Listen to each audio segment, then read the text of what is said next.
My husband said, "Oh, Shelby," during the deed. My name isn't Shelby. That's our son's teenage girlfriend. So I set a trap and exposed him in public. 2 years later, he's back, drunk, and desperate. And I'm letting the restraining order do the talking. My husband said, "Oh, Shelby," during the deed. My name isn't Shelby. That's our son's teenage girlfriend. So I set a trap and exposed him in public. 2 years later, he's back drunk and desperate, and I'm letting the restraining order do the talking. I was making out with my husband one day when things got heated. You know, saliva and mouth, animalistic sounds, the soft touches, and when he opened to say something I thought he was going to say my name. "Oh, Shelby," he groaned. Shelby is the name of our son's 16-year-old girlfriend. My heart dropped. "Wait, baby. I'm sorry." His tone actually sounded apologetic, like there was a good explanation for what had just happened. "I've just been thinking about our son a lot, and I don't think they should be together." By this point, I was so confused that I couldn't even speak. So instead of asking him any follow-up questions, I slept on the couch. And the next morning when I tried to get answers out of him, he told me to stop getting stuck on the past and give me the silent treatment for the rest of the day. So I did what any loving partner would do in that situation. I went through his phone. The first thing I saw on his iMessage screen was a text from Shelby. An awful gut feeling washed over me. I didn't even know they texted. She must have done something really awful. But when I clicked on the chat, I realized my husband was to blame. "I miss sucking on your pee-pee," was the last text she sent. I froze. I didn't even want to keep reading and place the phone back on his desk. I spent the rest of the week trying to manipulate myself into believing that I misread what I saw. But I didn't. Because the more I looked for evidence, the more evidence I found. He had saved photos of Shelby from her Instagram on his computer, all bikini pics, ones that zoomed in on her curves. I also looked at his phone during opportune moments and saw more of their interactions. I wish I had never looked. They were filled with mean, horrible things said at my expense, with him constantly comparing me to her. Being with her feels like babysitting a used-up housewife. "Your body makes me realize I've settled," are all things he actually told her. And she responded with laughing emojis, and in a moment of blind rage and heartbreak, I turned our room upside down. I found a thong that I knew wasn't mine, and I used condoms shoved under our bed. I reached my palms out in front of my mouth to catch the vomit that came out. It felt like I had drunk one too many tequilas or something, and the last thing I wanted to do was think about it. So instead, I used the skill I learned when I was 4 years old, and my dad was wailing on my mom at the dinner table, maladaptive daydreaming. In my head, my husband loved me, and we lived in a real-life Disney castle where nothing could ever hurt us. It got to the point that if my husband ever did anything to remind me of Shelby, I would instantly be able to transform my reality until it all came crashing down. I was in the middle of kissing my husband, watching Korn together on his phone when I saw it because right in the search history was a description of Shelby. I snapped out of it. Tears were streaming down my face. My husband tried to comfort me, and I let him. "You're such an amazing protective husband," I said, wide-eyed and in love. He smiled at me like he deserved every bit of praise, like he wasn't destroying our family, like he wasn't a predator. His eyes, those blue eyes I once loved, now looked cold and empty to me. But what he didn't realize was that I wasn't breaking down. I was waking up, and I had him exactly where I wanted him. He thought I was still blind, still living in my fantasy world. He had no idea that his life was about to change forever. I wiped my tears away and smiled back at him. "I'm just emotional tonight," I told him. "Let's go to sleep." That night, while he slept soundly beside me, I made a plan. First thing this morning, I went out and bought a small flash drive. I'm going to screenshots, messages, photos, everything. I found the perfect hiding spot in the vent behind a bookshelf in the spare room. Mark never goes in there. I'm done living in a fantasy. I'm done being manipulated and lied to. I'm done letting this man prey on a child and make a fool out of me. He thinks I'm weak and stupid. He's about to find out how wrong he is. I started my evidence collection methodically. I took screenshots of all their text conversations, making sure to capture the timestamps. I even recorded video of me scrolling through their messages just in case anyone tried to claim I'd fabricated anything. I saved everything to the flash drive and hid it carefully in the vent. Every night after Mark got asleep, I'd check his phone again, documenting any new exchanges. It was honestly the most depressing scavenger hunt of my life. Each new message I found felt like another knife in my chest. They were meeting at a motel off Highway 16 whenever Tyler had practice. Mark would tell me he was working late, but he was actually with Shelby. They'd been doing this for almost 3 months. The timeline made me sick. It started when she was still 15. I also started keeping track of Mark's behavior toward me. He was getting colder by the day. At dinner, he barely looked at me. When I asked about his day, he'd give one-word answers and then immediately ask Tyler about basketball.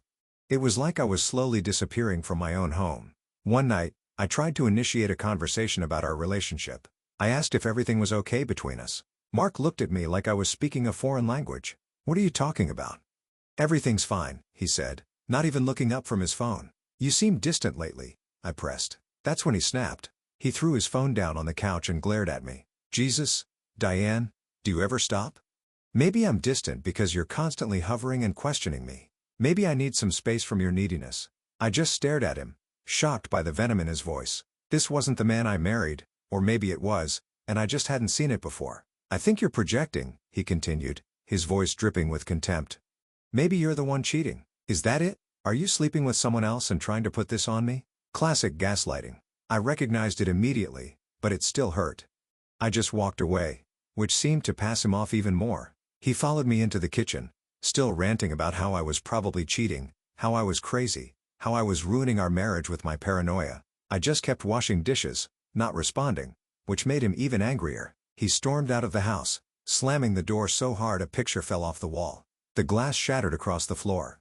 A photo from our wedding day. It felt like a sign. The next day, I had to pick up Tyler from school because his car was in the shop. I saw Shelby in the parking lot waiting for her mom. My stomach clenched at the sight of her. She was just a kid. Skinny arms, braces, backpack covered in silly pins. She looked so young, and it made what Mark was doing even more disgusting. Before I could stop myself, I walked over to her. She looked up, surprised to see me. "Hey, Mrs. Williams," she said, her voice nervous. "Is Tyler with you?" "No, I'm just here to pick him up," I said, forcing a smile. "How are you doing, Shelby? Everything okay at home? With school?" She shifted uncomfortably. "Yeah, everything's fine." "Good," I said, still smiling. "You know, if you ever need to talk about anything at all, I'm here." Sometimes young women find themselves in situations they don't know how to handle. Situations with older men, for instance. Her face went pale. She didn't respond. "Just remember," I continued, my voice sweet as honey, but my eyes locked on hers. "Nothing stays secret forever, especially things that could ruin people's lives." I walked away then, leaving her standing there. I know it was risky, but I wanted to rattle her. Plant a seed of fear. Let her know that I wasn't as clueless as they thought. When I got home with Tyler, Mark was already there, which was unusual. He was pacing in the kitchen, his face red with anger. As soon as Tyler went upstairs, Mark cornered me. "What did you say to Shelby?" he demanded, his voice low and threatening. So she'd texted him immediately. "Interesting. I just said hello," I replied calmly. "Why? Did she say something else?" "Don't play dumb," he hissed. "Stay away from her. You're embarrassing yourself."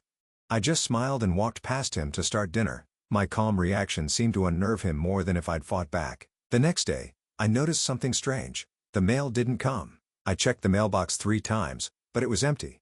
When I called the post office, they told me all our mail had been redirected to a P.O. box. Mark had done it 2 weeks ago without telling me. That same afternoon, I got an alert that our shared savings account had been closed. When I logged into our bank account, I saw that Mark had transferred all the money, nearly $42,000, to a new account under just his name. He was preparing for something, cutting me off financially, hiding our mail. He must have realized I was onto him and was trying to control the situation. I needed to move faster. I checked our home security system and discovered he'd changed all the passwords. I couldn't access the cameras anymore. Then I found something even more disturbing, a tiny camera hidden in an event in our bedroom. He was watching me, monitoring my movements in my own home. I left it in place, but started being extra careful. I only checked his phone when I knew he was deeply asleep or in the shower. I only accessed my flash drive when I was sure he wasn't home. I started keeping a small bag packed with essentials, some clothes, toiletries, my important documents, and about $500 in cash I'd been saving from grocery money hidden in my car trunk. One night, I came home late from the grocery store and found Mark at the computer, frantically deleting files. He didn't hear me come in at first. I stood in the doorway, watching as he erased what looked like pictures and messages. When he finally noticed me, he jumped like he'd seen a ghost. "Jesus, you scared me," he said, quickly closing the laptop. "Sorry," I said, holding up my grocery bags. "Just got back from Kroger. They were out of your favorite cereal." He looked at me suspiciously, like he was trying to figure out if I'd seen what he was doing. I kept my face neutral, but inside my heart was racing. He was destroying evidence. I needed to move faster. The next morning, Mark looked terrible. He had dark circles under his eyes and kept drinking coffee like it was water. He'd clearly been up all night, probably deleting more evidence and worrying about what I might know. "He looked tired," I commented. Wearing my own coffee. Didn't you sleep well? I'm fine, he snapped. Then after a pause, have you been going through my things? What things? I asked innocently. My computer? My phone? My stuff? I laughed, trying to sound genuinely confused. Why would I do that? Are you hiding something? No, he said too quickly. But you've been acting weird. Sneaking around. I think you're spying on me. I think you're projecting, I said, throwing his own words back at him. Maybe you're the one with something to hide, and that's why you're not sleeping. Guilty conscience keeping you up at night. His face darkened. You're losing it, Diane. Maybe you need to see someone, a therapist or something. Maybe we both should, I suggested. Couples counseling could be good for us. We don't need counseling, he said firmly. We're fine. You're the one with the problem. I just nodded and finished my coffee. Let him think I believed him. Let him think I was the crazy one. That weekend, I made a crucial discovery. I was looking through our family photos on the computer when I found a folder of screenshots. Mark had been taking screenshots of Shelby's Instagram stories, the ones that disappear after 24 hours. But these weren't just any posts. These were from her private account, the one that only her close friends could see, the one Tyler wasn't even allowed to follow because it was just for her girlfriends. How did Mark have access to it? I checked Tyler's phone when he was in the shower and confirmed he couldn't see these posts, which meant Mark had a secret Instagram account that Shelby had added to her close friends list. I dug deeper and found the account, Mike Stevens 42, a fake name with a profile picture of some random guy's silhouette. The account followed only a handful of people, all teenage girls from Tyler's school, including Shelby. I took screenshots of everything and added them to my flash drive. Then I had a thought.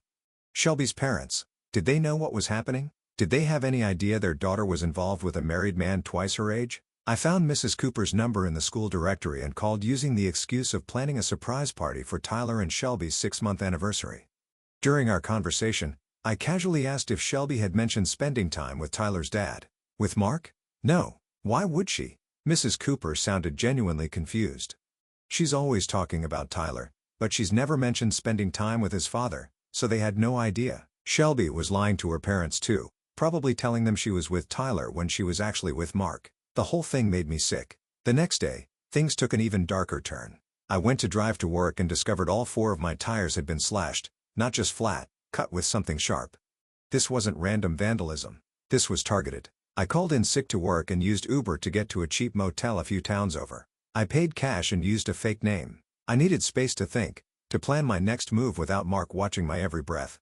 While at the motel, I reached out to an old friend from college, Kevin, who worked in digital security.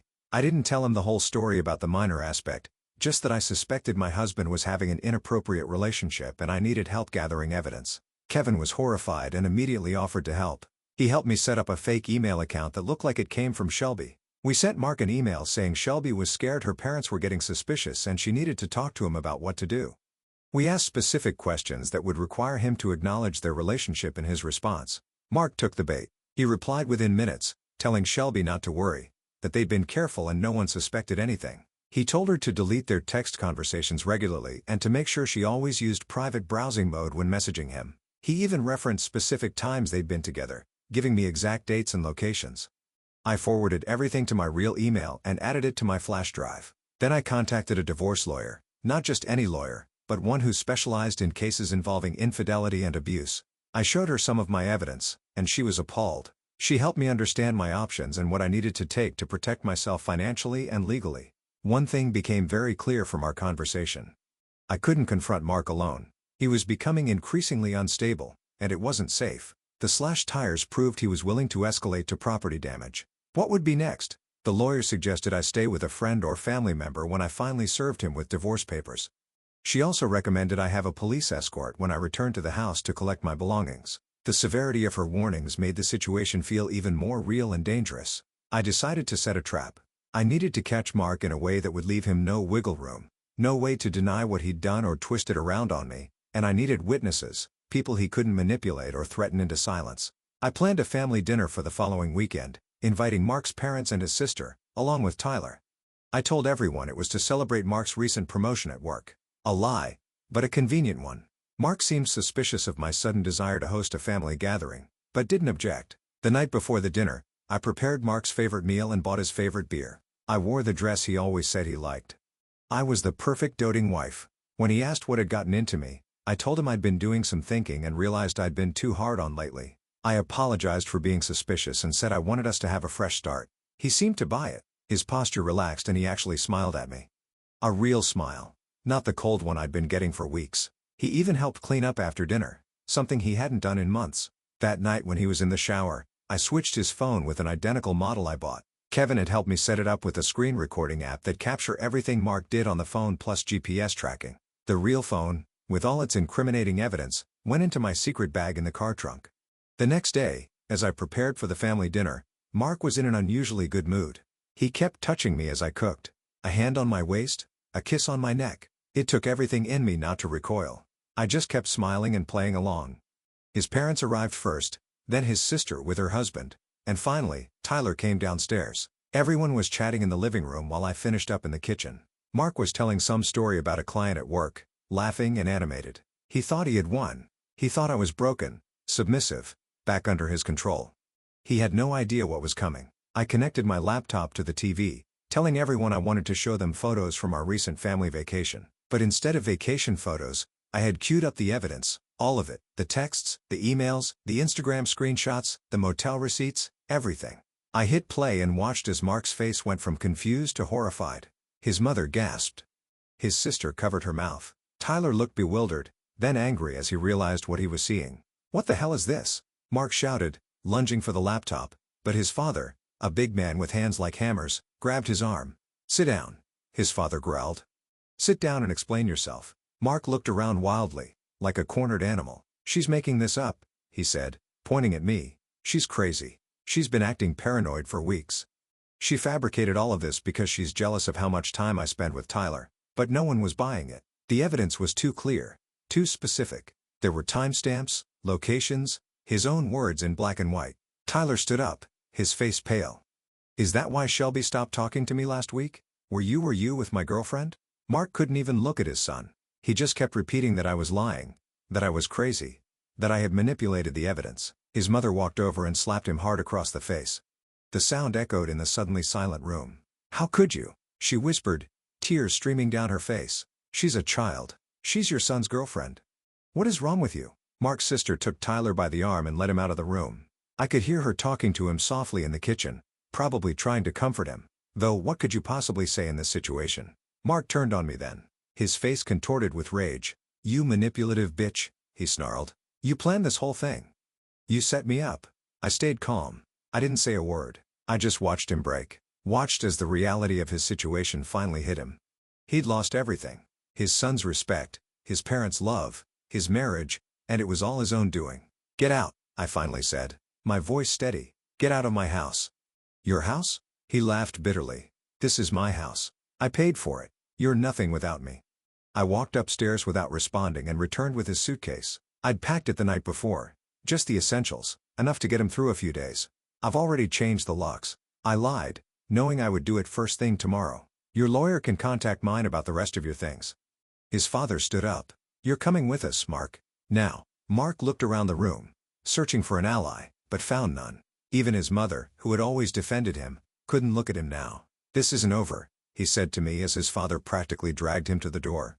"Yes, it is," I replied, tossing his suitcase onto the front porch. After they left, I sat down on the stairs and finally let myself cry. Not for Mark, not for our marriage, but for Tyler, for what this would do to him, for the betrayal he'd experienced from both his father and his girlfriend. Tyler's aunt brought him back into the living room. He sat down next to me on the stairs, his young face aged by pain. "Did you know?" he asked quietly. "How long did you know?" "Not long," I answered honestly. "A few weeks." I wanted to be sure before I said anything. I didn't want to hurt you without being absolutely certain. He nodded, staring at his hands. "Shelby broke up with me last week, said she needed space and wasn't ready for a serious relationship. I guess now I know why." I put my arm around him, and to my surprise, he didn't pull away. We sat there together on the stairs, both betrayed by people we loved, both trying to figure out how to move forward. The next day, I filed for a restraining order and had the locks changed. I contacted Shelby's parents and showed them some of the evidence, not the most explicit parts, but enough for them to understand what had happened. They were devastated and immediately pulled Shelby out of school, talking about sending her to live with her grandmother in another state. Mark tried to contact me multiple times using different numbers when I blocked his. Sometimes he was apologetic, begging for another chance. Other times he was threatening, saying he'd ruin me. Take everything in the divorce. Make sure Tyler hated me. I documented every call, every text, and sent them straight to my lawyer. Word got out as it always does in small communities. Someone at the dinner, probably Mark's sister, told someone else, who told someone else. Eventually, it reached Mark's workplace. They let him go, citing a morality clause in his contract. He tried to blame me for that too, saying I deliberately ruined his career. The truth is, I didn't have to ruin anything. Mark did that all by himself. It's been 3 weeks since everything blew up. Mark's been staying with his parents, which is honestly the last place I expected him to end up. His mom called me yesterday sounding exhausted. She told me he's been drinking heavily and blaming everyone but himself. Classic Mark. She actually apologized to me, which made me feel weird. Like, it's not her fault her son turned out to be a predator. The divorce proceedings are moving forward. My lawyer, Cassandra, is absolutely ruthless, and I love her for it. She's making sure I get the house and primary custody of Tyler. Mark's lawyer keeps trying to paint me as unstable and paranoid, but all that evidence I collected is working in my favor. Those screenshots and recordings are worth their weight in gold right now. Tyler's been staying with me, but he's so quiet these days. He barely talks, barely eats. I found him sitting alone in the living room at 3 a.m. last night just staring at nothing. When I asked if he was okay, he just shrugged. I don't know how to help him process all this.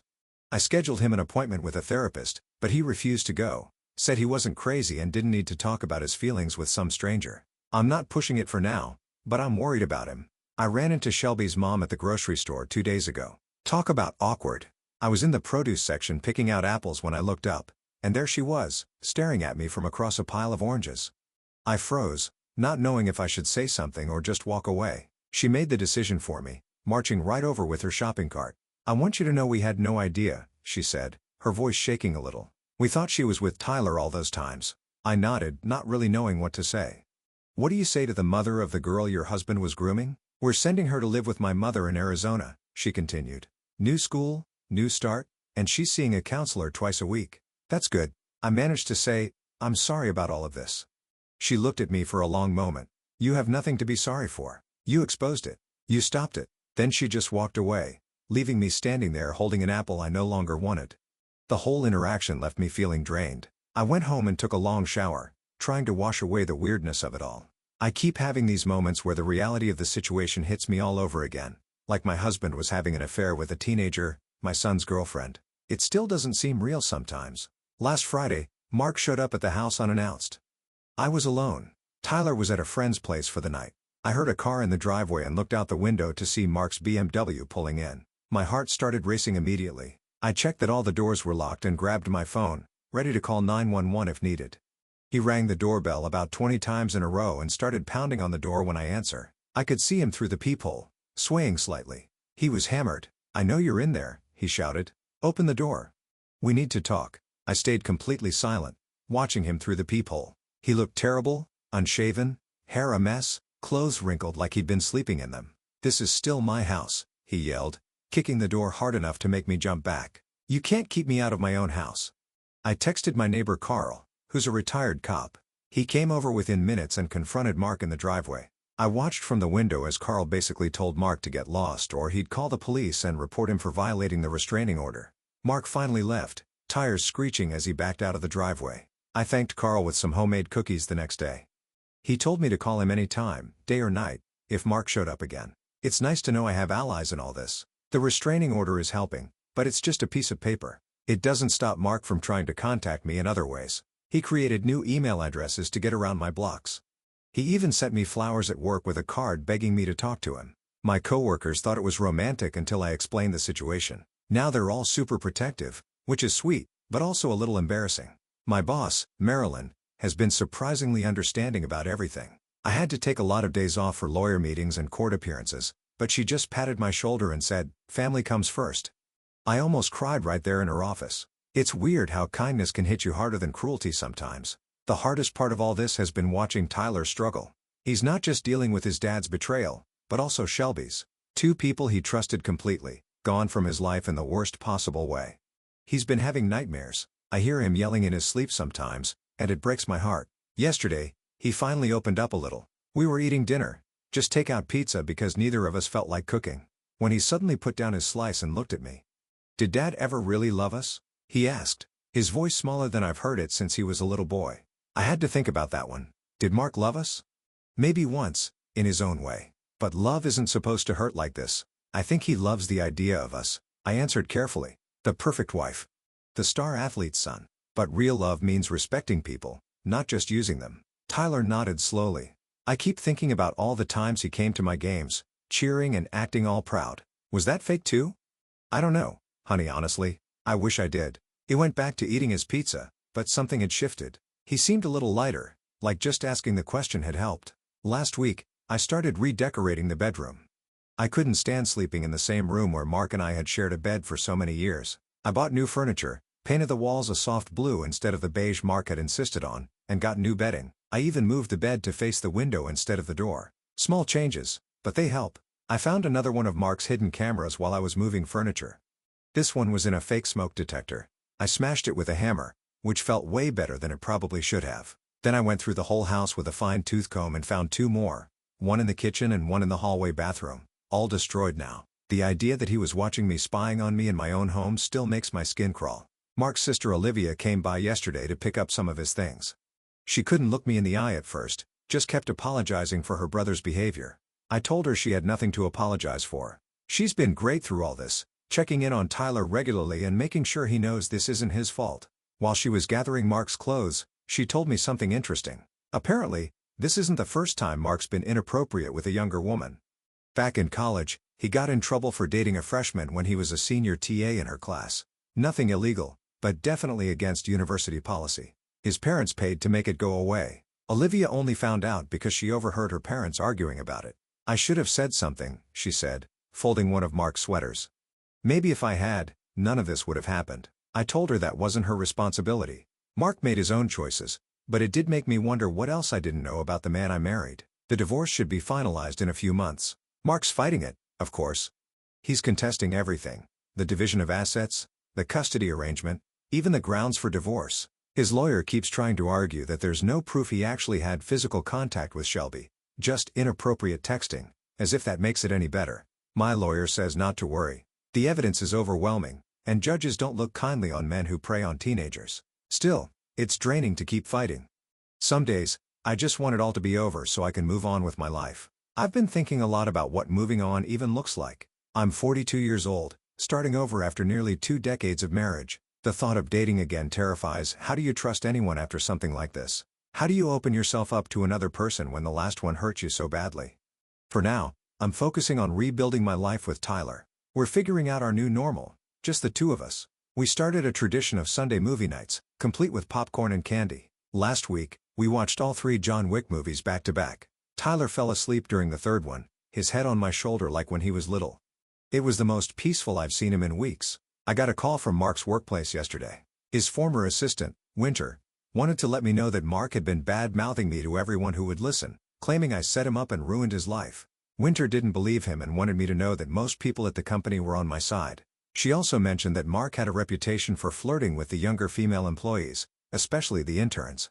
Another red flag I missed. The thing about red flags is they're a lot easier to see when you're not wearing rose-colored glasses. Looking back, there were so many signs. The way Mark would comment on teenage girls' appearances while watching movies, how he always volunteered to drive Tyler and his friends to parties where he knew the girls would be dressed up, his insistence that I was being overprotective. When I questioned why Shelby was spending so much time at our house, I should have seen it sooner. Maybe part of me did see it but didn't want to acknowledge it. It's easier to pretend everything's fine than to admit your life is falling apart. Yesterday, I ran into Steven, an old friend from before I was married. We got coffee and caught up. He's divorced too. Has been for a few years. It was nice to talk to someone who understands what it's like to start over. We're meeting for dinner next week. Not a date, just friends, but it felt good to make plans for myself. Tyler saw me getting ready to go out for coffee and actually teased me about it. "Hot date, Mom?" he asked, smirking a little. It was the first time I've seen him smile in weeks. Progress. The house feels different now, lighter somehow, despite everything.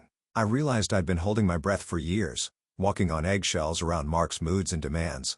Now I can breathe.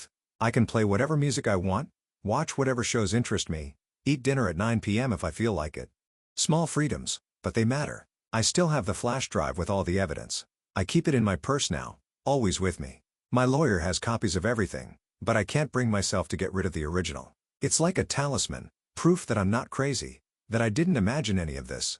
Sometimes I wonder what would have happened if Mark hadn't slipped up and said Shelby's name that night. Would I have ever discovered the truth? Or would I have continued living in ignorance thinking my marriage was just going through a rough patch? The thought makes me shudder. I'm sleeping better these days. No more lying awake wondering where Mark is or what he's doing. No more pretending not to notice when he comes home smelling like perfume I don't wear. No more maladaptive daydreaming to escape reality.